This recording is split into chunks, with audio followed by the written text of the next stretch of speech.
నంద్యాల జిల్లాలోని ప్రముఖ పుణ్యక్షేత్రం యాగంటి ఆలయం చుట్టూ వివాదం రాజుకుంది.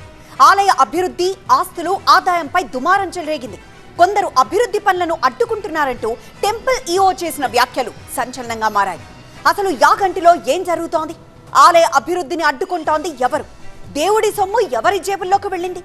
ఈఓ ఎవరిని టార్గెట్ చేశారు?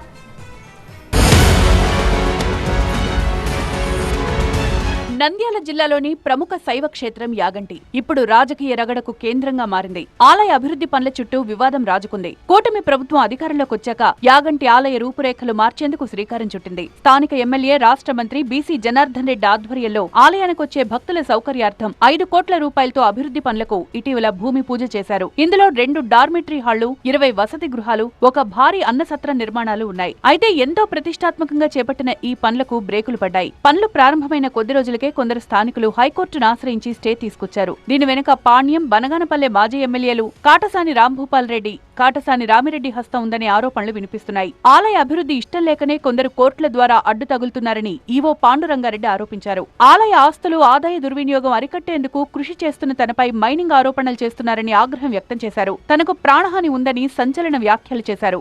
నాకు మైనింగ్ చేసే దమ్ము, ధైర్యం ఉంది. నేను ఒక సాధారణ ఉద్యోగి, నేను మైనింగ్ చేశాను. ఇంత నీచంగా, ఎంత ఘోరంగా మాట్లాడము, బుద్ధలో కాల్ చేస్తామంటారు, చంపుతామంటారు.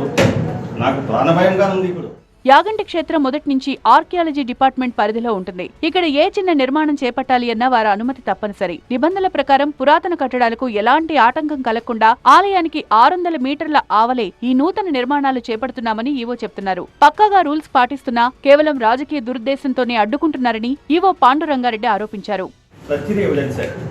ఇన్ని చట్టాలు కట్టారే, మేమేమైనా అబ్జెక్షన్ చెప్పారా? మా గతంలో పనిచేసినట్టు కార్యనిర్వహణ కాదు, ఆర్కియలాజికల్ డిపార్ట్మెంట్ వాళ్ళు చెప్పారా? ఈ పొద్దు ఆర్కియలాజికల్ డిపార్ట్మెంట్ వాళ్ళు వచ్చేసి ప్రతి దానికి 500 మీటర్లు అంటున్నారు కదా. ఇప్పుడు 100 మీటర్లు లేవు, ఇవి అడ్డుకున్నారా? ఇప్పుడు 650 మీటర్లు దానికే మాకు నోటీస్ ఇస్తారు, ఇప్పిస్తున్నారు. గతంలో సర్వే నెంబర్ 5లోని దేవుడు భూమిని ప్రైవేట్ వ్యక్తులకు దానం కింద ఎలా కట్టబెట్టారని నిలదీశారు ఈవో. అసలు ఆలయానికి 100 మీటర్ల లోపే ప్రైవేట్ వ్యక్తులు అన్నసత్రాలు నిర్మిస్తుంటే గత పాలకులు ఎందుకు మౌనంగా ఉన్నారని ప్రశ్నించారు. తాను ఈవోగా బాధ్యతలు చేపట్టాక ఆలయానికి ఏడాదికి 5 కోట్ల ఆదాయం వస్తోందని, మరి గతంలో ఆ డబ్బు ఎవరి జేబుల్లోకి వెళ్లిందని ప్రశ్నించారు. దేవుడి సొమ్ము దేవునికే చెందాలని, ఎవరి వ్యక్తిగత ప్రయోజనాలకు వాడుకుంటే తాను చూస్తూ ఊరుకోనంటున్నారు. గతంలో ఎంత ఆదాయం వచ్చేది, ఇప్పుడు ఎంత ఆదాయం వస్తుంది? మేము వచ్చేపాటికి ఇంత ఆదాయం పెరిగింది. గతమంతా ఏమైంది ఆదాయాలు? దాన్ని ఎవరు అడగదు. ఇక డెవలప్ చేయకూడదు, ఆదాయం గురించి మాట్లాడకూడదు, రావాలా ఒకటి తీసుకోవాలా పోవాలా, అట్లా అయిపోయి గతంలో పరిపాలన నడిచింది. ఇవన్నీ ఇప్పుడు అడ్డుకున్నందుకు మా మీద లేనిపోని అలిగేషన్స్ పెట్టి, లేనిపోని కోర్టులకు పోయి నేను మైనింగ్ చేశానని చెప్పేసి, ఇల్లీగల్ కన్స్ట్రక్షన్స్ పెట్టినానని చెప్పేసి కోర్టుల నుంచి కానీ నాకు ఛార్జెస్ పెట్టించిన ఘనత ఈ పెద్ద మనుషులకు ఉందన్నమాట. ఈవో వ్యాఖ్యలు కాకపుట్టిస్తున్నాయి.